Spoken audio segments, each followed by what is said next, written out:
Powered by Go-Goat Sports and in partnership with TSN, welcome to Season 3. This is Episode 3 of the Ray Dregs Hockey Podcast, and it is presented by our title sponsor, Infinity. Book your contactless test drive today at infinity.ca. All right, Ray, we've got Tom Fitzgerald, who's the Executive Vice President, General Manager of the New Jersey Devils, joining us here in Episode 3, and obviously we'll dive into all things New Jersey Devils, and there's a lot to talk about with the New Jersey Devils, You know, from the offseason and the prime signing of Dougie Hamilton to, you know, you watch a lot of the highlights, a lot of the games, even in the preseason, as a lot of us do, and Jack Hughes, as an example, we'll talk to Fitzy about him, but he looks like he's got that extra step, doesn't he? You know, now into third year of his NHL career. Yeah, but I mean, that would be a prime example of when you're trying to build your team with really, really young players. There's no fast track for some of these guys. I mean, when Jack Hughes came into the NHL, he was built like a jockey, and it was going to take him some time to get a little strength, put a little muscle on, put a little power into his stride, and you're now, as you said, it's year 3, and you're starting to see the benefits of all that. He's a fabulous talent, and Jersey's got a lot of really good young players. Looking at their roster, the number of young 20-somethings that they have developing, what a place to be for Tom Fitzgerald and the New Jersey Devils. And we'll get into all of that with Fitzy here in Episode 3. This is the fun part of training camp, though, now, isn't it? You know, you're into the final week. It's Sunday as we're recording Episode 3, and teams are streaming out all of their sendbacks. A lot of the guys who are in camp who are junior eligible are going back to their junior camps, and they're cutting down, and guys are being sent to the American League. So as a player, you know, going into this final week leading up to the regular season, you're starting to feel it, aren't you? You're starting to look at what appears to be your team, good, bad, or otherwise. Well, I don't think anybody knows the date, but it is the Sunday like this as we tape. And it's the point in camp where the camps get pared down. And if you're a player that's established, you can't wait for this day. Because now you really start to lock in on what your team's going to look like and who you're going to play with. Now, if you're one of the guys on the bubble, you just don't want a phone call yesterday. You don't want a meeting this morning. Like it's, you know, I had that meeting my first year, and, you know, you come out after practice, and, you know, back then there was a list on the board with a bunch of times on it, and you did not want to be on that board. No, I mean, that board meant pack your stuff up. It's you know, tomorrow is a trip to the American League, but this is the most fun. I mean, like it's all this summer stuff you've done, all these workouts, all this, right? You know, behind the scenes work. It's now you're a week from the season. Like you just can't get there fast enough. All right, we'll get to your questions, you being the listener, those who follow us on our YouTube channel as part of our Ask Ray and Dregs Anything segment a little bit later in the podcast. Tom Fitzgerald of the New Jersey Devils is our guest, and man, tons of news in our headlines segment. Of course, the latest signings in Vancouver with Pettersson and Hughes, what's going on with Brady Tkachuk in Ottawa, and Vegas Golden Knights goaltender Robin Leonard dropping bombs on social media on Saturday night. So a whole lot to respond to and opine on as part of our headlines, presented by our good friends at Boston Pizza. Well, so many places to go, Ray, in headlines this week, right? And we have to start with Robin Leonard, based on his social media posts on Twitter on Saturday night, which, man, just threw a ton of allegation at teams, plural, across the National Hockey League, and how they dole out certain drugs. I'm going to read one of the tweets from Robin Leonard, and we can kind of bounce off that. Quote, "Is it common for workplaces to give out benzodiazepines to employees when they travel, and Ambien? Should that not be done by doctors or psychiatrists? Asking for a friend." Then the googly eyes. "This doesn't happen in Vegas, to be clear, but I know many other teams. I've also been on teams that do." So that's one of the tweets. He also came out somewhat damning against the Buffalo Sabres, the NHL, the Players Association for not doing more to help Jack Eichel out of his medical stalemate with the Buffalo Sabres, where they continue to be at odds, right? I mean, Jack and his representation, Pat Brisson and JP Barry, are doing their due diligence, finding the medical information, maybe support for the disc replacement. The Sabres, again, adamant that Jack has the fusion surgery. That's what their team of doctors want. So let's divide those two issues, even though Robin Leonard brought them both to the forefront. Well, first of all, thoughts on a star player, goaltender in the National Hockey League coming out swinging and throwing some pretty big allegations directly at NHL and National Hockey League teams. I mean, this doesn't happen very often, Ray. No, it doesn't happen much. I mean, we can define it to hockey, but I mean, that would be pretty much the case for any professional sport. Now, I don't know what happens in a locker room now, and people can say, oh yeah, you do, you just don't want to say, but how the hell would I know? I'm not in it. You're not. And this is like, as much as people like to think we all know what's going on all the time, we don't. Because when you retire, I used to say, like, when you're in, and when you're out, you are out. Right. Nobody's telling you what's going on with how they decide on a surgery or how they decide on an Ambien. Now, I took Ambien infrequently. When the travel piled up, you'd be like, man, I got a game. And I didn't like it, for example, if I played back-to-back nights, because I would wake up and you're just really groggy. And while I needed the sleep, I was like, that's not good. But I could see where it would easily be abused. Mm-hmm. You didn't have to ask 10 times to get it. Like, look, I can't sleep. And you would end up with Ambien, if that was the choice at that time. If you needed anti-inflammatories for some injury you had going on, well, you got them. I mean, like, when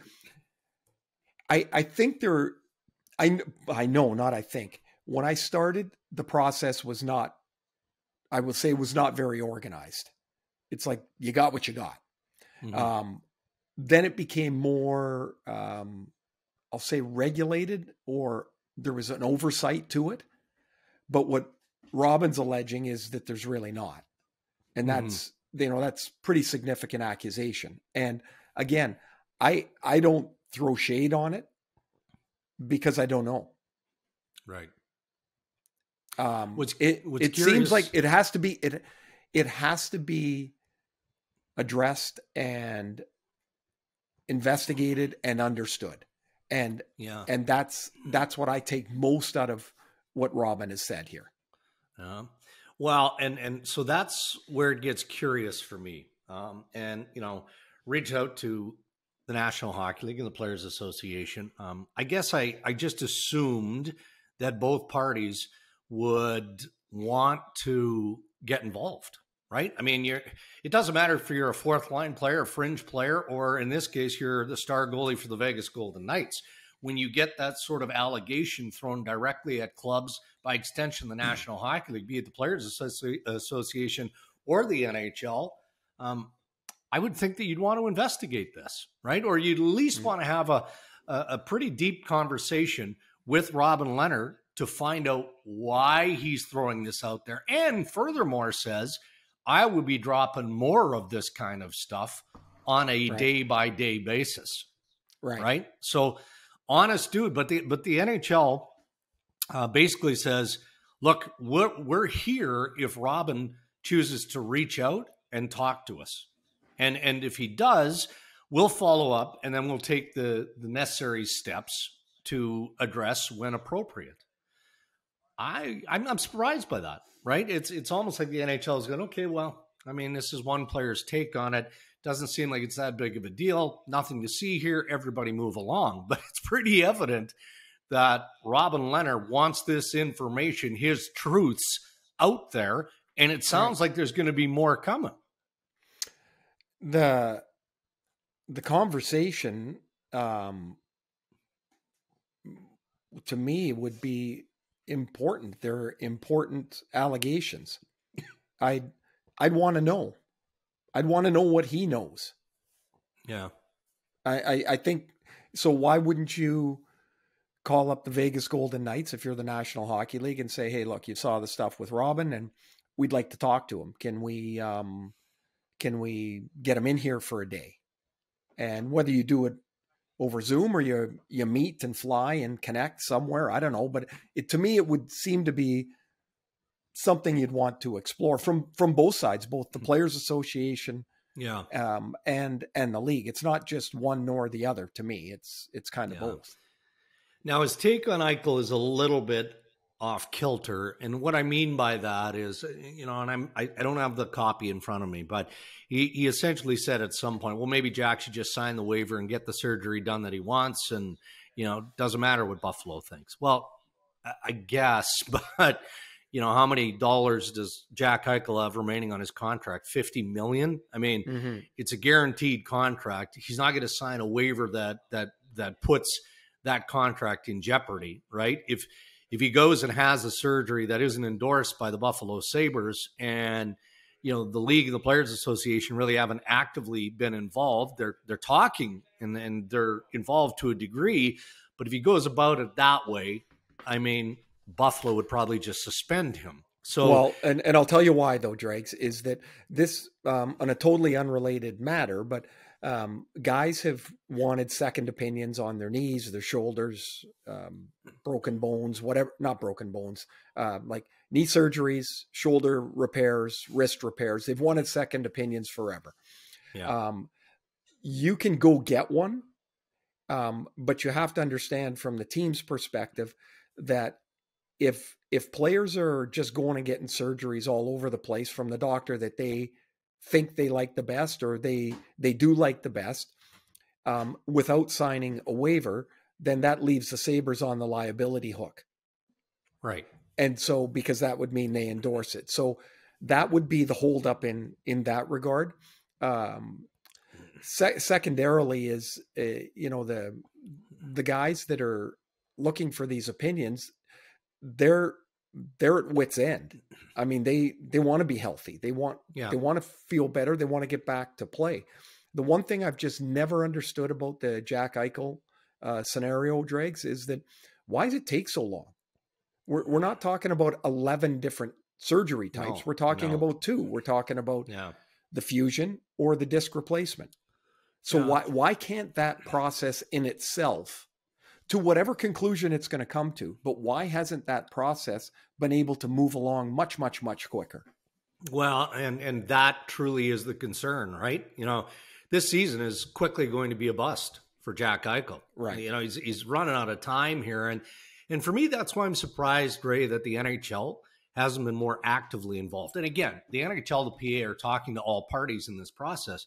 But Jack is a top 10 player in the league, isn't he? When healthy, he's a star player in the National Hockey League. Put it this way. There's teams that we talk about, who's the number one center? If Jack Eichel's on your team, you're not asking that question. Right. He's a primary face of the sport. I would want this matter rectified. I would want a conclusion, whatever that conclusion is.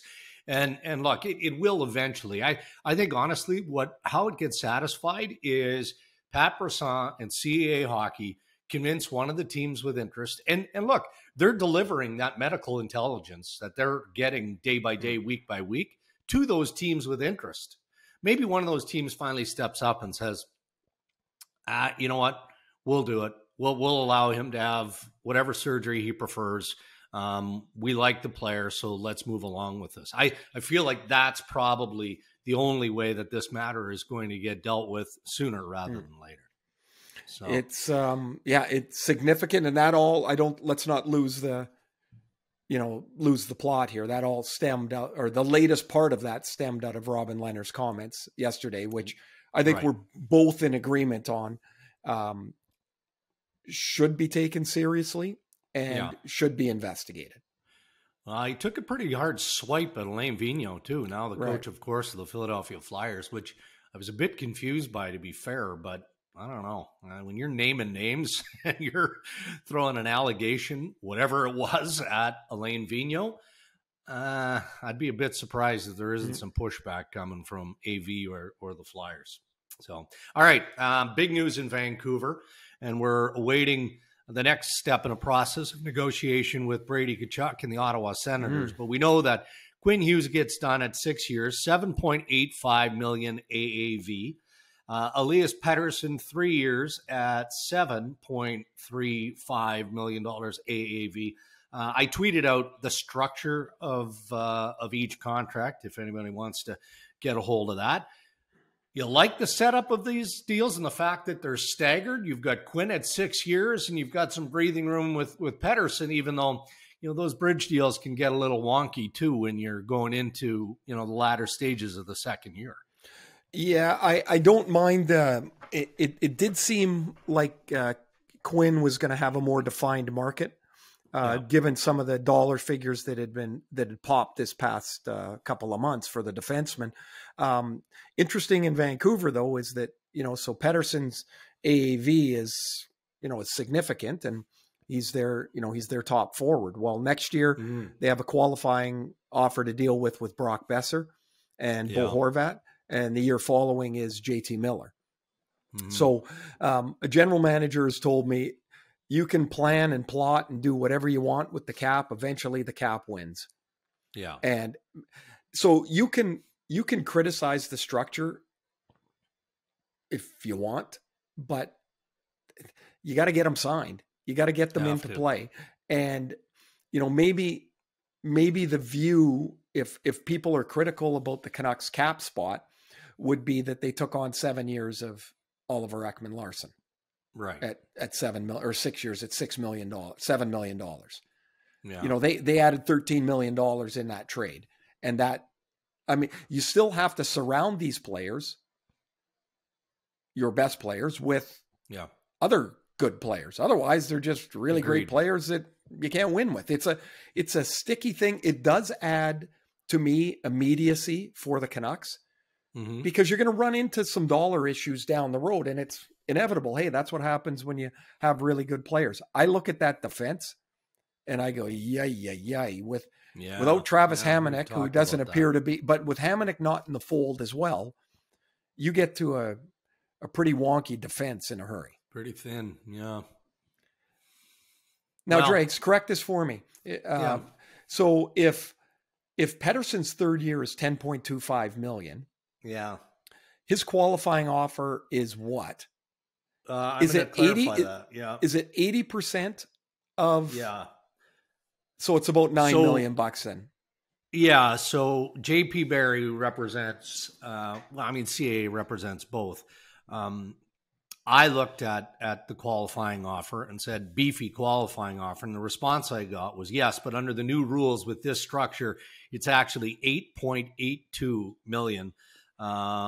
He would have ARB rights also at that time, and could ARB hire potentially, right? Depending on his play. So new rules are a little bit different, which helps the club. Helps the club for sure there. Yep, for sure. Yeah.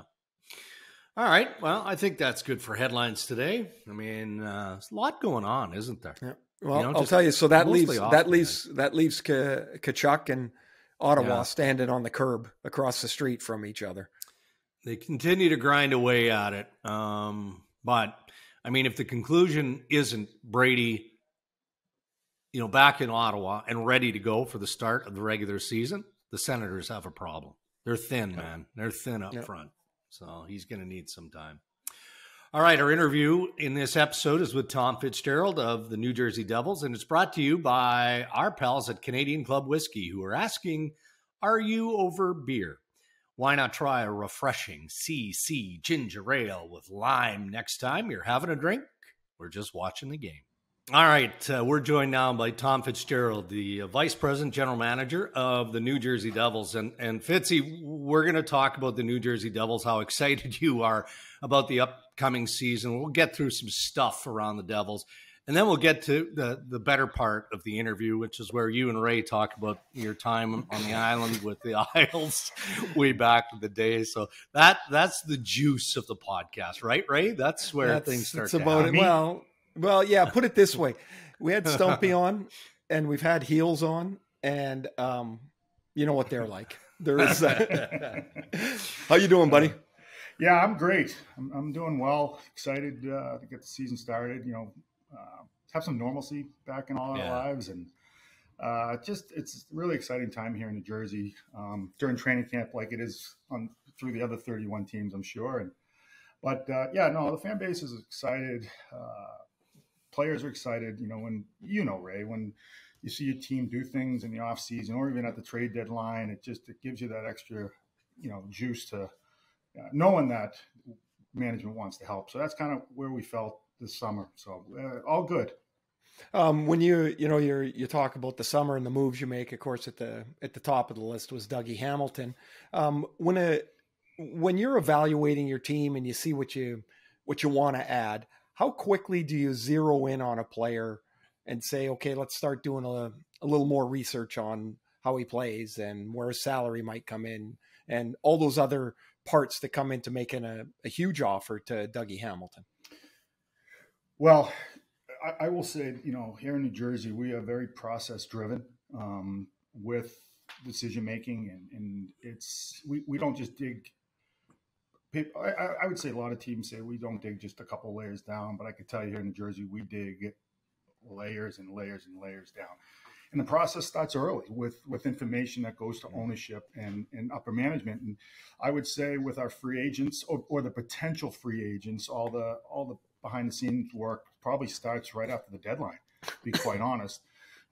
Because you're always preparing for the next season and where are the holes, and then you finish out the year and then you talk to the coaches about the holes and how can we address those internally or externally. And upgrading the back end was a must for me. Size on the back end and mobility on the back end was a must for me. The teams that have the size and skating defensemen, they may not be hard. They're not Ken Danico type guys or Scott Stevens, but they're hard to play against because they're always in your way. That was our goal, checklist. It started with Ryan Graves making that trade and adding that size and mobility, and somebody who's played in the top four with skilled defensemen partners. And then you have your list, your wish list, like every team does, and you start going through it. And the right shot was important because we really don't have any right. We have one right shot D in our system right now. Lots of lefts, but so we just figure somebody like that with the term, could really solidify the right side. Was there a part of that day, Tom, and maybe it was the day before, I don't know, July 28th I'm talking about, right? Where you weren't so sure? Or was it more about, okay, we've got the parameters, the structure of an agreement here. Now it's going to be up to me, our group on the management side, and JP Barry to just kind of iron out some of the wrinkles before it's officially done? Or was there some nervous moments where you weren't so sure it was going to get done? There was never any nervous moments because what do we have to lose? Like, we're going after a free agent that is going to choose where he wants to go. And if he doesn't choose us, then we still got to go on that same path.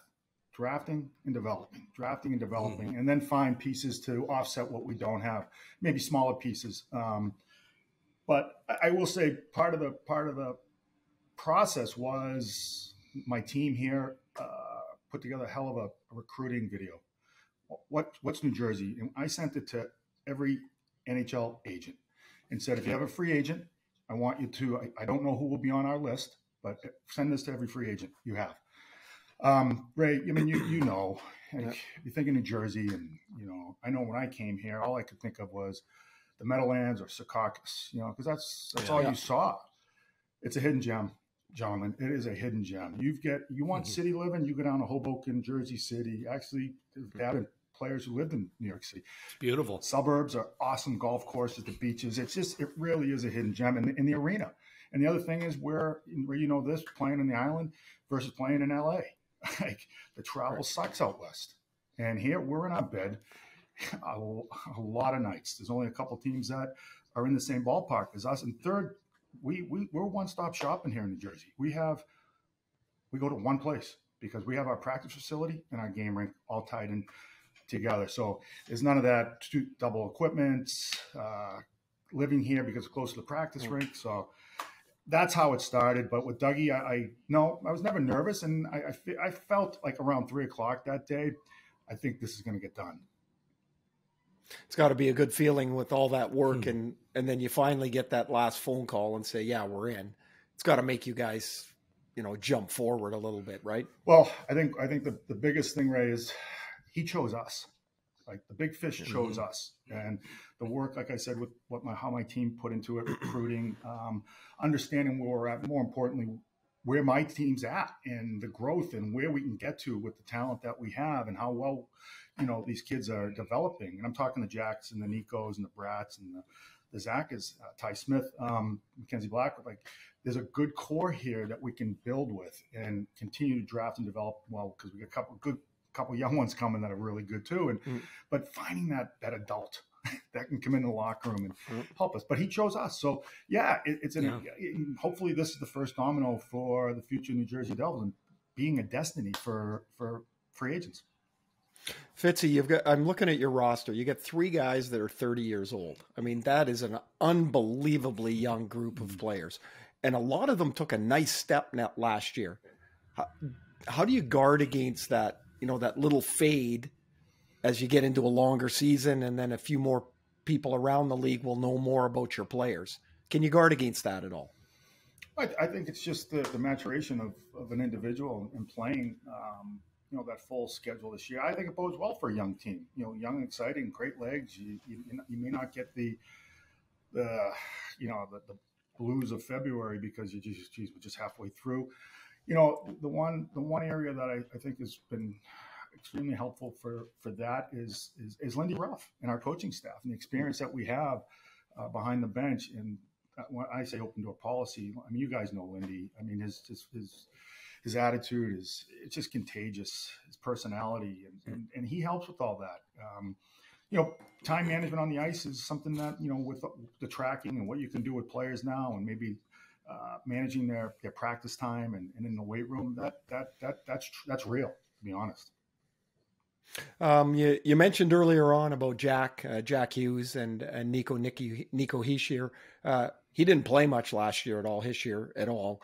And so, how does he look? And Dregs mentioned before you came on how different Jack looks in year 3 than year 1.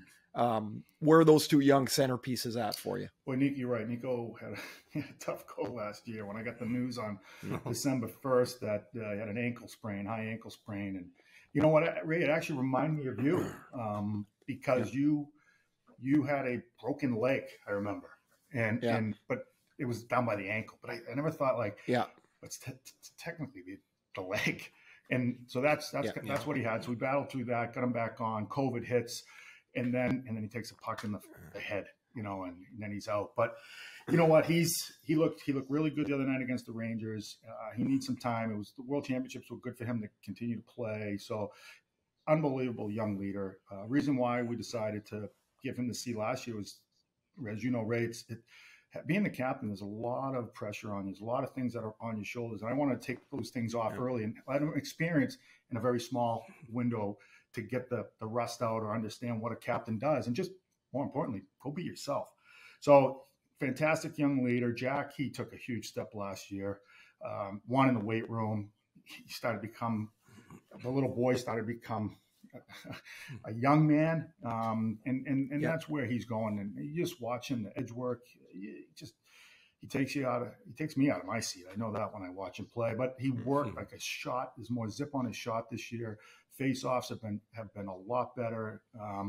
So we expect him to take another jump. Now, go ahead, Dregs.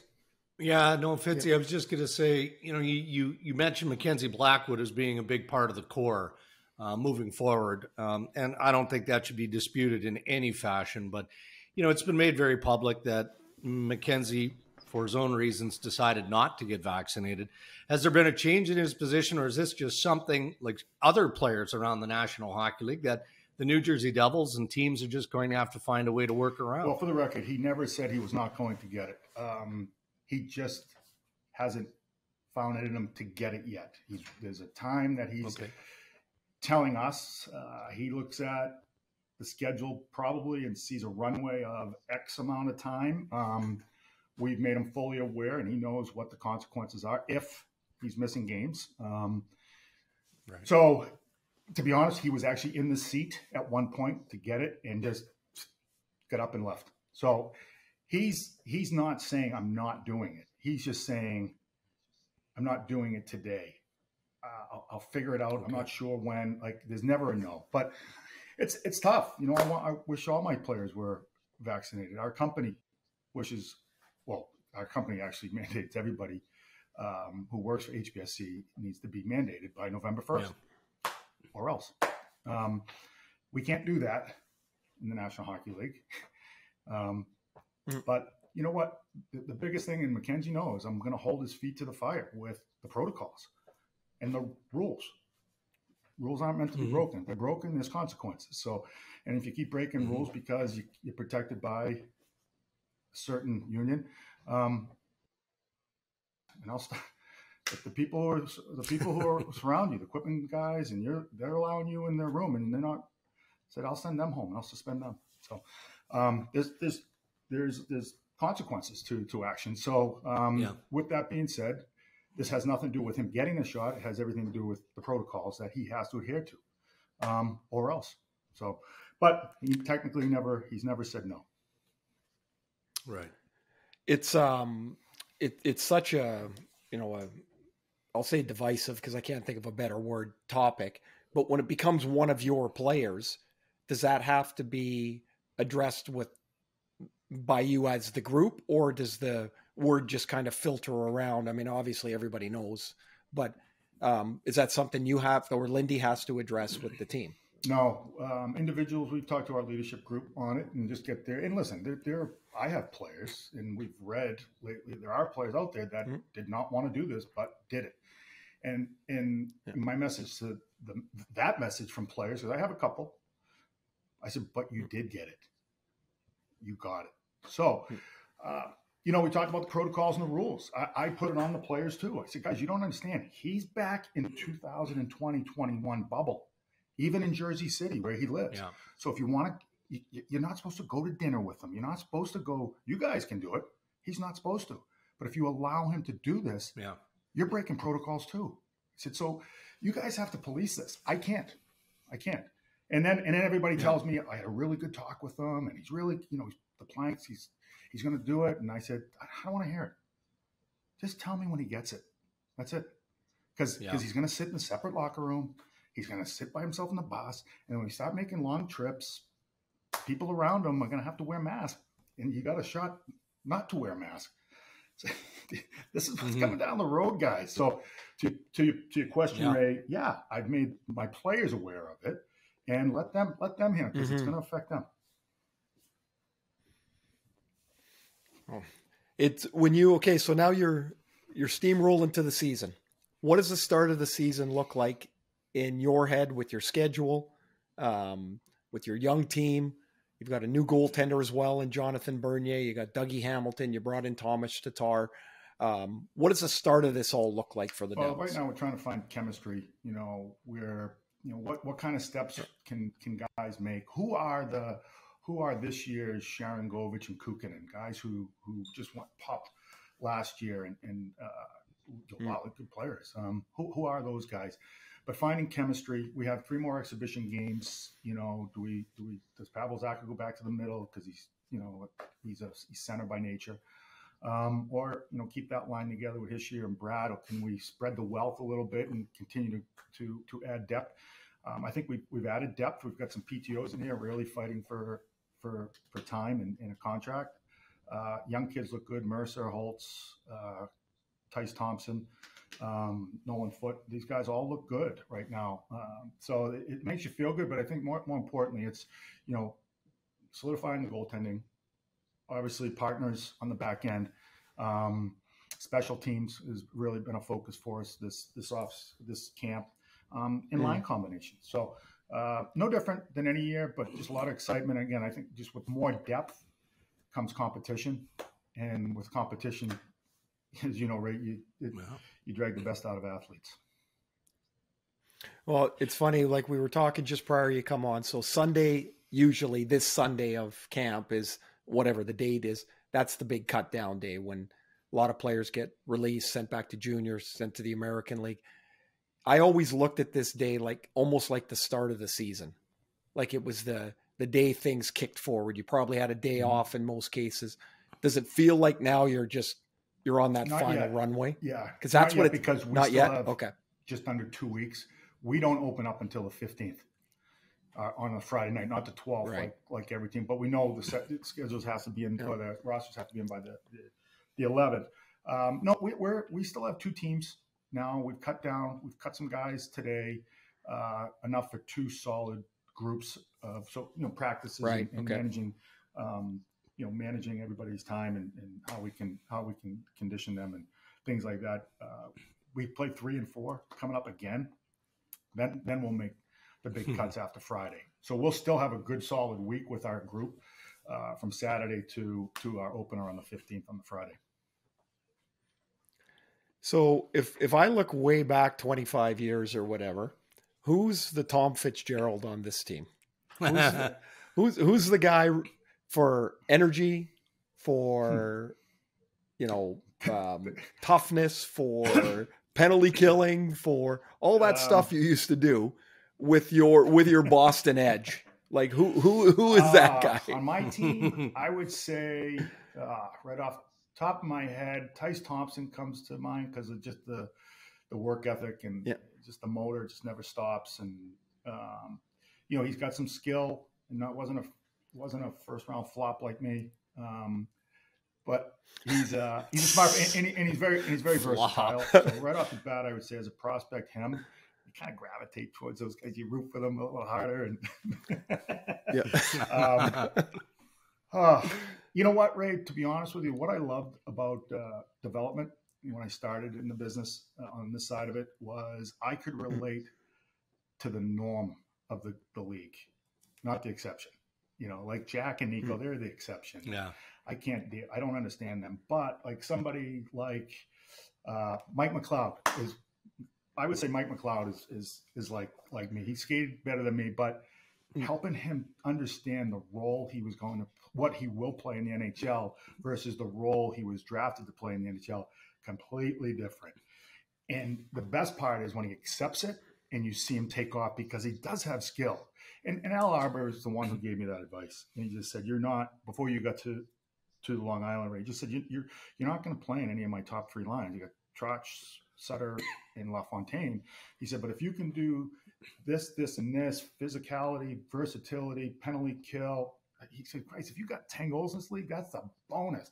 But if you do all those other things, you can play a long time. And I left the office, took it to heart and said, I could care less if I score a goal anymore. And I was a 30-goal scorer in the American League. It's not Ray Ferraro type goals, but it's I was drafted because of offense. But I could help players transition into how to stay in the league, how to stay relevant. But they got to make that choice to accept it, and Mike McLeod has. Yeah.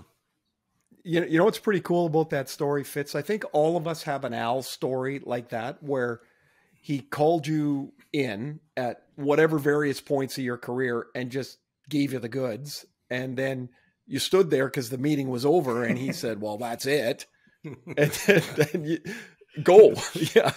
Like, is that something learned from Al? Like, can you, in your role, which is more, right, management's different than coaching. Like, can you be a little bit like that? Or do you look at something like that Bill Torrey used to do when he was around our group as well? I do take a bit of both guys. Al was very, strong and matter of fact. And when he, honestly, the one thing I learned from being an Islander was if you weren't mentally strong and you didn't have thick skin, you weren't going to make it in that organization, because there were days where Al Arbour would walk right by me and he and I were the only ones in the hallway. Guess I'm not playing tonight. I'm out. and then there are days you walk by, Fitzy boy, hey, Al, I must be in tonight. And it was just, the roller coaster that you were riding was like, so really the story was he just wanted you to be even keel and don't let anything bother you. I would say I'm more like Bill, because I remember those days of a player, like they walk on eggshells, like this GM, is he going to say, hey buddy, how you doing? I might cut him that day, but I just treat everybody the same way. And let them feel good about themselves, because Ray, the more you feel good about yourself, the faster you feel, the lighter on your skates, the stick puck is not, right. It's a different feeling. It's tough to explain to people, but I try to put players into that good place. Yeah.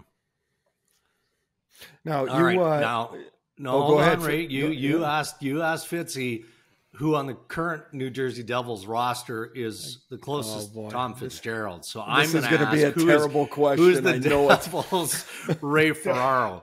God, I hope there isn't one. And aside from the goals, Fitzy, the goals are a big part of it. Ray was a real solid offensive player. But I'm talking about the whole Ray, the package of Ray Ferraro. First, no one has a lie for stick, so no one has that low lie. that thing was the worst. I look at it now and I'm like, no wonder nobody ever took my sticks out of the, someone would get, hey Fitzy, can I use one of your sticks? Because they were not, no one was using mine. So no one would. My dad told me as a kid, no one will break your sticks this way. Use this little crappy one. It's a tough question, because the modern kid aren't grumpy. Everybody's happy-go-lucky. You didn't know what you're going to get with Ray. Hey, Ray.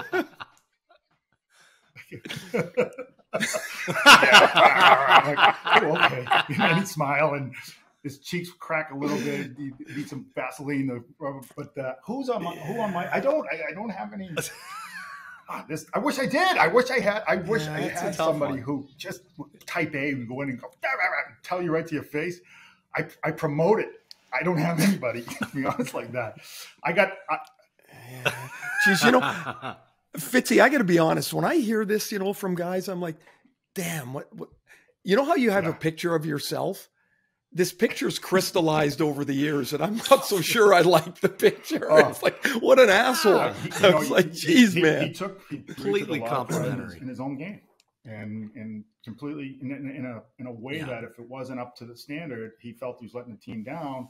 Even if we won, he just would like. I played with him one night in Quebec, and we had a great night. Oh, do you remember who our other winger was? Claude Loisel or Dave McElwain or somebody else on the fourth line with me, and you were with me. Yeah, Jan Kaminsky. Yeah. This was a big win for us too in Quebec. I remember this game, and we weren't. 7-2. No. Oh, no, point night. There was no points for. Okay. We were -2, but we won. -2. I was like, Quebec City, -2. going out. I've never been out to Quebec City. You were like, we got to be better. I'm like, okay. Just think of that bloody night. 7-2, and us dummies are -2. Like, how does that even happen? No, it was great. It was great. Ray, I didn't realize how long you played on the island, to be quite honest, after I left. I didn't realize how long. We had a good group. That became that was for the first time being traded, like you never know how it's going to go. It ended up being just perfect. It was my favorite team to play on, because we were kind of all like at this point where we'd been looked past a little bit by some other people, and then it all kind of came together. Like it came, like when we got into that playoff series, Fitz, I mean, nobody was going to think we had a chance again. Like we didn't think we had a chance, really. How the hell are we going to beat those guys? I'm sure you remember the meeting. Donnie Maloney, who was the GM. That was weird. Donnie Maloney became our GM. It was like, where's Bill? I didn't see Bill around. Like, where did he go? But he came, I don't know, we had 30 games left or whatever, and he came in with that segment bonus. First time we ever saw that. Like, oh, there's actually real cash tied to points. But what it did is it compartmentalized segment, just like 5 games, and don't look beyond it. And man, we just got on a roll, and it continued into the playoffs. It reminded me of, quite honest, my 2009 Penguins team when I stepped behind the bench with Dan, and we were about 10 points out of the playoffs when the coaches were let go, and we came in, and we just started getting on this roll. We didn't have segment bonuses, but we just got on a roll, and we were playing playoff hockey before the playoffs, and it just snowballed right into the playoffs. Dregs, do you know who holds the league record for 2 shorthanded goals and on the same penalty? Tom Fitzgerald. Good guess. Unbelievable. How the hell did you get 2 on 1 penalty? 2 goals when I should have been sitting in the box, because it was my penalty that they. Yes, it was me who high stuck. Oh no, Mike Ramsey in Pittsburgh, and they put Claude Loisel in the box, and it was, I don't know, we had 30 seconds left in the period. Knocked the puck down, shot it in the net, and then Hoagie and I started the second or third period and scored right away. So it kind of looked like it was in the same time frame, but 2 different periods. But yeah, I should have been sitting in the box. Well, you know the best part about that? Wow. Clody would have been really relaxed when he went in there too. Oh, he may have been, Claude Loisel may have been, could he have been grumpier than me? The grumpiest. Yeah, I think so. And he's a wonderful person. And he didn't smile much, was Adam Creighton. He didn't smile much. Oh, yes. But he was a funny guy. Yeah. We had a lot of fun guys, eh? Good guys. Played a lot of teams, a lot of guys. That was a fun team. Awesome. Tell me one quick one before we let you go. You mentioned Bill Torrey. He took you down to Florida or selected you in the expansion draft. You guys hit it right out of the box. Here's Seattle this year. They're going to try and replicate somehow what Vegas did. But how were you so effective in Florida that first year? I mean, aside from the fact you strangled the life out of the rest of the game, like what worked so well there? Team, you got traded to us, and us homegrown guys didn't look at it that way, but that's how we looked at it in Florida. We were on an island of misfit toys, and just prove it to everybody else that we're better than where we were and slotted. And when you can all be on the same page and understand how to win, or at least be in a game to win it. We had 22 good listeners. Whatever the coach asked us to do, we did it, and it was a lot of fun. It really was, and I really never thought that expansion record of, I think our winning percentage, we were 1 game under 500, like 495, 496, would ever be broken again. And boy, was I wrong when Vegas came in. The rules were a little different. Slammed by that. 500 million, what kind of players you can get, and 650. So, yeah. All right, Fitzy. Well, we'll let you go, man.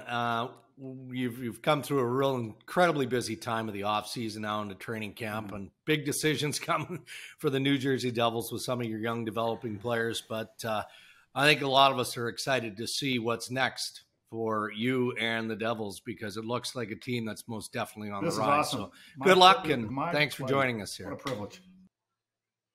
And time for a weekly stop with Kris Abbott from Coolbet.co, who's living the dream, just enjoying life in Vegas and all the shenanigans, Ray's favorite word.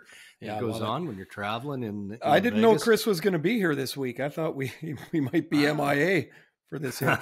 He looks good. You look crisp. It's early. I think last time we spoke, I was telling you guys, you got to pace yourself. You hadn't slept yet. Here. Yeah, well, not much. And I had been traveling, and I had seen Ray in Vancouver and stuff. But now I just feel like a resident. I have the disdain for the Strip. I have, all these tourists. Yeah, no, it's brutal. But we got out to a couple of Golden Knights exhibition games, actually, Colorado and LA. And nice. I know you guys already know this, but the atmosphere in that building, like it's unreal. A preseason game, game, better than any regular season game I've ever experienced in Canada. And that's, we like to think we own hockey up north, but I don't know. I don't think we do. Yeah. Did you figure out the shot clock? Oh my God. So that was so funny. I was looking at it and we are accustomed to just, the shots listed on your team's side, but they had a saves counter as well. And it was really confusing for a little bit. But then I realized like maybe they do that just because, people bet the number of saves or bet the number of shots for a team and whatnot. So yeah, it was that was funny when that happened. But I figured it out. I'm a smart guy, Ray. Yeah, what I liked about it is Kris sent us a picture and said, "Hey, what the hell's going on with his shot clock?" And then about 20 minutes later, he's like, "Never mind, I got it." You ground away at it. I like it.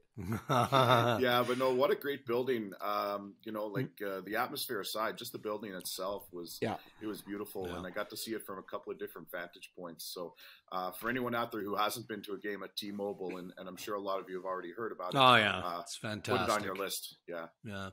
You've got, we can't talk a lot about baseball because we're recording this on Sunday. So, but craziness today. Soul crushing. You're pretty much a card carrying Jays fan, are you not, Kris? Well, yeah. I mean, officially, right? Like I've got season tickets, so yeah, I have the card. I have the receipt to produce it. Has it been soul crushing this whole experience over the? I'm a fringe Jays fan. I was talking to Ray about this earlier, and I've actually enjoyed it. Not that I like seeing guys like you twist. It's just been it's been entertaining. The ebbs, the flows, all of it. But for you, not so entertaining. Working in sports, and I know you guys say this too. Like I don't cheer for or against your team or anything like that. And when it comes to the NFL, the NHL, I was raised a Maple Leafs fan, and I probably followed them a little more closely, obviously living in Toronto. But I do get sucked in by the Blue Jays, and I do wear that on my sleeve. And it's just such a long season, and it's so easy to get emotional game by game. And now where we're at the end of it, I don't know. I'm preparing myself for the worst, but I'll be happy if the best happens. But it's just a crazy situation, no matter what team is involved. I mean, come down to the last day where you could have a 4-way tie for a playoff position. It's great. It's great for the game. Yeah. Did you watch Seattle last night? Were you in the sports book somewhere? I actually was. I had just gotten back, so all the Coolbet brass is here. And all the guys from Europe, they had to quarantine in the Bahamas before coming to the U.S. Huh. Tough life, I know. You got to quarantine somewhere. Yeah, right. So they all got in, and we went out and had a nice dinner. And I just got back to the hotel, and I went to the sports book to put my NFL bets in. And I'm like, I'm looking at the sheet, and I'm writing it down, and I hear this big cheer. And I'm like, what's going on? And, of course, the Mariners down in the 8th, and they come back and score 3. And I was like, oh, come on. We just needed a little break here. And it went the other way. But actually, David Amber posted this morning the call of the TV guy. Yeah, unreal. Rick Riz. He's been there forever. Yeah, very so good. Very good. Yeah. So what's the football? Busy? Sorry, what's the football got today for you? Pretty busy, I assume. Yeah, I mean, it's great. So we're in the Circa Million contest. So Circa Sports, again, any sports fan has already seen this place, which is unbelievable. So, we've got that going on, which is 5 picks against the spread every week. And I think for bets, I've got I was convinced to take the Jets because Tennessee's got a couple of receivers out. Dregs, I know we talked about Tennessee. Oh, buddy, I took the Titans. So did you? Okay. Yeah, all right. Yeah. In your survivor pool. Okay. So let's see what happens there. I like the Bucks, although even though the number's a little bit fishy, it's been hanging around 7 points, even though everybody's betting on them. I got the Chargers tomorrow night on Monday night. I get the Browns to win.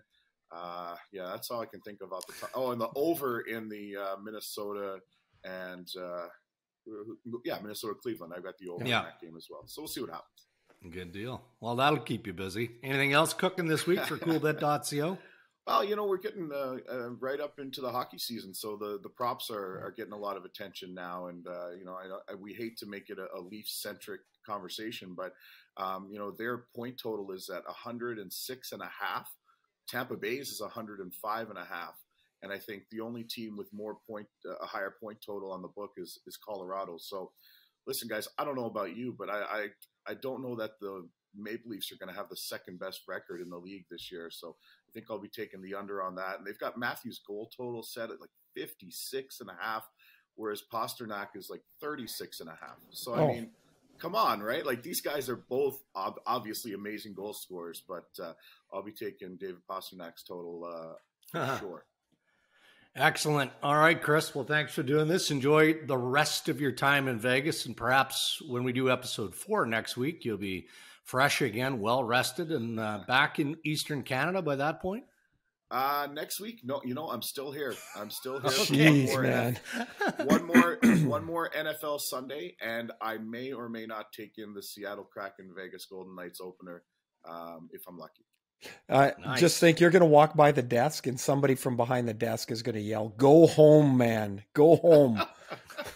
I don't know. They probably want me to stay based on the way things are going this week. Right. All right, buddy. Guys. Have a good one. Thanks for doing this. Cheers. And we'd like to raise a glass to our guest today, Tom Fitzgerald of the New Jersey Devils, brought to you by our friends at Canadian Club Whiskey. And man, so many good things out of that interview. Good, funny good, talking about your days with the Islanders and all of that. I got to get to these guys before they start talking about me. I don't know. Jeez, well, there is a common theme. It's always the grumpy Ray stories always seem to find a way to the forefront. I didn't like the morning Ray, F off. Oh, damn. Really? I was like that? Shit. It was true. Mm-hmm. And then you definitely saw Fitzy bubbling a little bit, right? Enthusiastically talking about the excitement of this season. Nico Hischier hoping that he's going to remain healthy after a tough year last year. Obviously, the strides that Jack Hughes is making, how young this team is, strong developmentally and all that. And then you get him talking about Mackenzie Blackwood, who he's got all the time in the world for, as a top goaltender in the organization. But the vaccine scenario, I'm not calling it an issue yet because he corrected when we said, look, he hasn't been vaccinated. Doesn't mean he's not going to be vaccinated. But he told a story of Mackenzie being in the chair, getting out of the chair, and then everything that the general manager, Tom Fitzgerald, is going to have to do if Mackenzie Blackwood doesn't get vaccinated. I mean, he gets fired up. You get a little bit of that Boston Fitzy coming out talking about. Well, what I realized as he was talking was the layers to the whole thing if you're not vaccinated. So he's dressing in a different locker room. On the bus, he's got to sit by himself. You travel on the road. If you're in the protocols, you can't eat with him. And so it's a pretty stringent set of rules that are supposed to be followed here, and how they all, how they all make sure that's the case. I don't know because they're not going to call a penalty on themselves. They're not, I wouldn't think that's going to happen, but there will be growing pressure, I would say, because I think New Jersey has 9 games in Canada. I think I read that, Dregs. Given their division. So that's 9 games. I mean, how many times if you're a team that you think is going to be in the playoffs or be close to it, how many times does it come down to 1, 2, or 3 points? It's a lot of points. And so right now, Jonathan Bernier is your goaltender for those 9 games because Blackwood can't cross the border. And then there's a cap penalty to it or a cap implication to it. You got to call up another goalie to be your backup. So you're chewing up cap space, although the Devils have a lot of cap space still. It's, I don't want to take the focus away. I mean, that's a major issue, but man, he was fired up about Dougie Hamilton. Last year, New Jersey's defenseman Drake scored 15 goals. Wow. 15. Dougie Hamilton outscored them. Yeah. So can he do the same thing? Are there, I don't quite get this thing with Hamilton where people say, but there's warts on his game. Yeah. Guess what? There's warts on everybody's game. Yeah. They're like whoever you think is in the Norris Trophy conversation, they don't play a perfect game. Nobody does. No.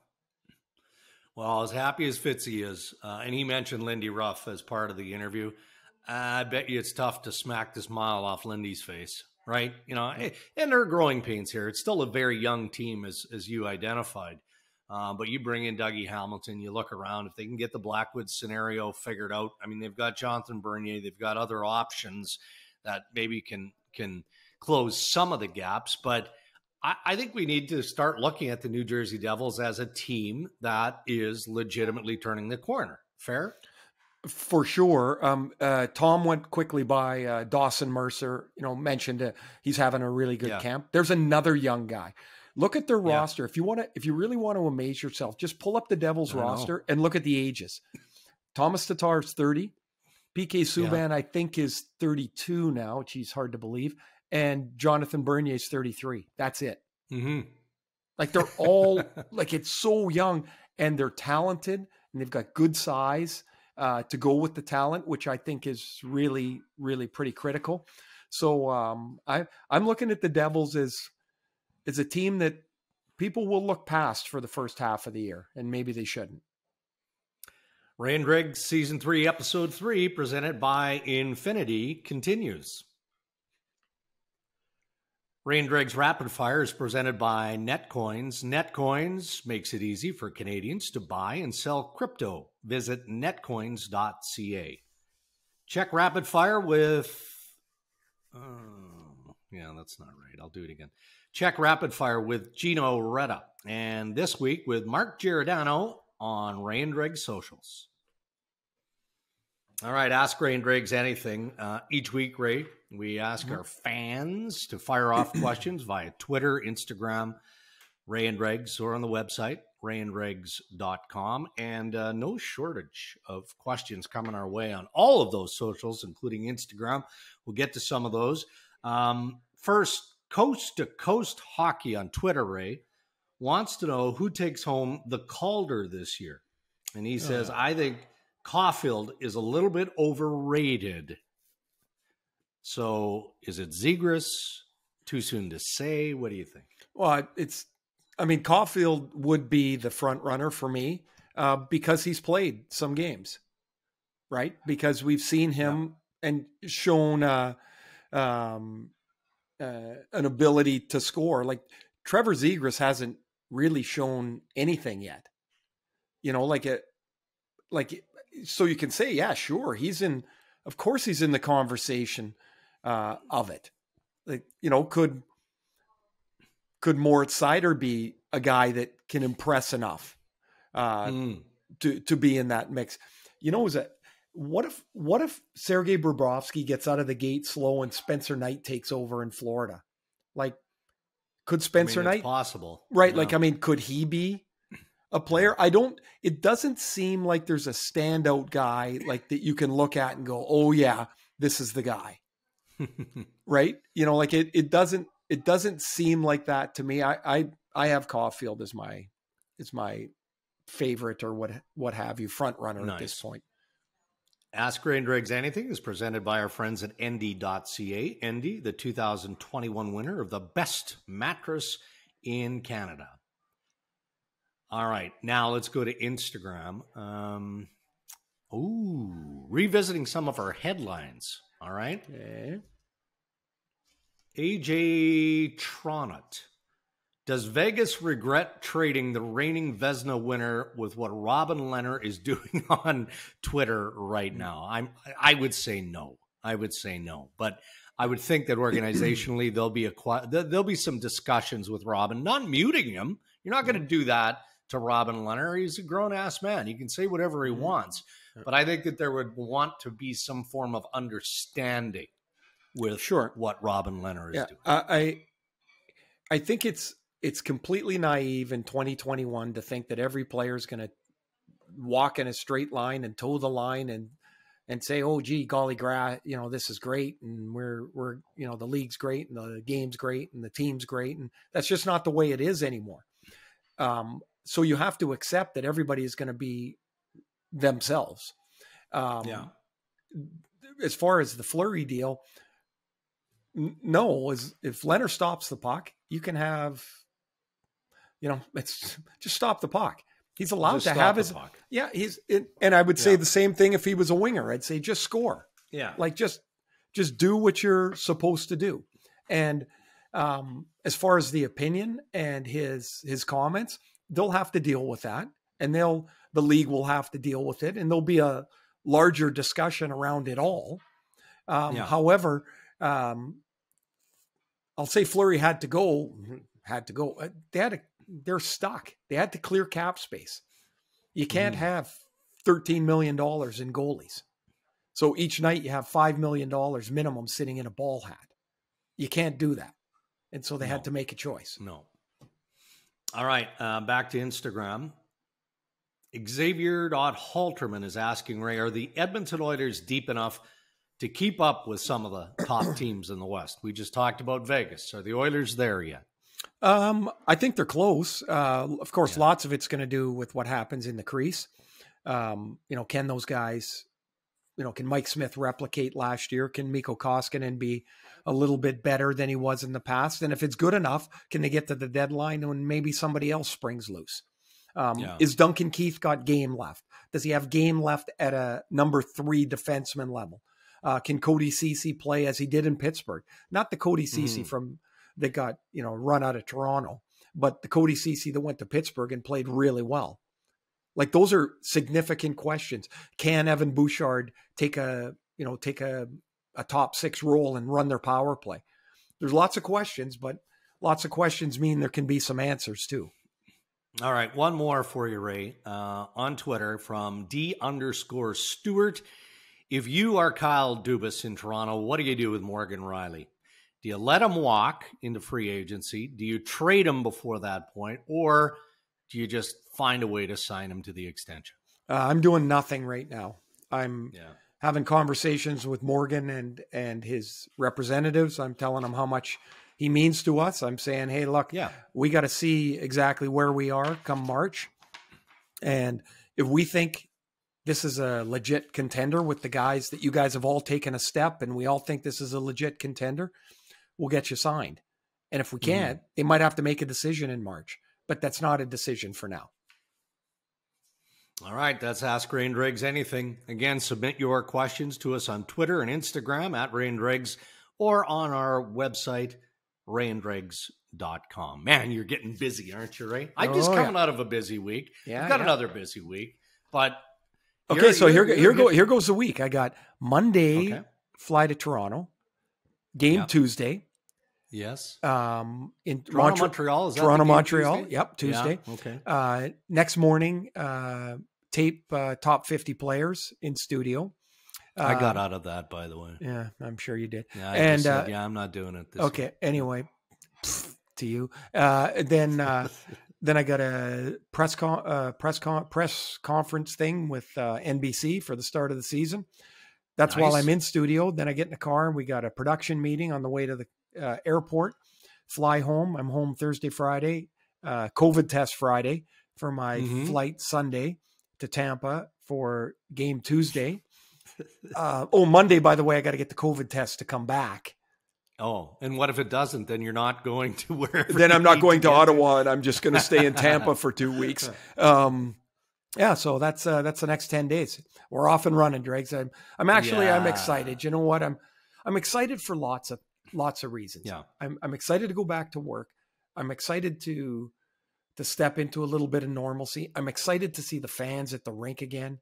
I want to see the life again. It's really cool to see. Well, you know what I'm excited about? I owe you, by the way. I owe you for several things. Oh, yeah. I feel like, was it season 1 where we made that ridiculous bet? Oh, you still haven't paid. We were supposed to be overseas and, I was going to buy dinner because your pool was better than my pool. By a significant margin. Yeah, and then you and Cammie have me over for dinner, which was wonderful. So I definitely owe you. But you were such a good guest on the Sekeres and Price show when we were there that I've actually got a weekly installment on the show. I'm glad. I'm glad you're. And I'm glad. Just collect those invoices, Dregs. So I'm benefiting from your expertise and cutting analysis. So I thank you. Well, good. I'm happy for you, and I know you're looking at some stuff for the cabbage, and maybe it all helps. It does. Every little bit helps. All right, man. Well, we've got to get out of here. Looking forward to episode 4. We've had some good guests. It's always fun when you can, bring out the humor, and some of the guys that we have on board, and Tom Fitzgerald certainly did that. So thank you, we'll Fitz. come up with another A-grade guest for episode 4. So you have a good week, my friend. Yeah, you too, Dregs. Be well. And last week before the season, I hope everybody's excited about their teams and excited about the season. And I hope everybody's well. Thanks for listening. You bet. Yeah, huge shout out to our partners who make the podcast possible. Our title sponsor, Infinity. Visit infinity.ca and you can book your contactless test drive. Coolbet.co, the free-to-play sports and casino games website. By our good friends at Canadian Club who ask, are you over beer? By Andy.ca, remember use code RD75 to save $75 on a mattress. And a special welcome back to our friends from Boston Pizza. BP Kids Cards are back, so you want to check that out and support. And a special thank you to you for listening, for rating, for sharing, for following the podcast wherever you do on your podcast platforms, and most importantly, for following us on our YouTube channel as well. That's episode 3.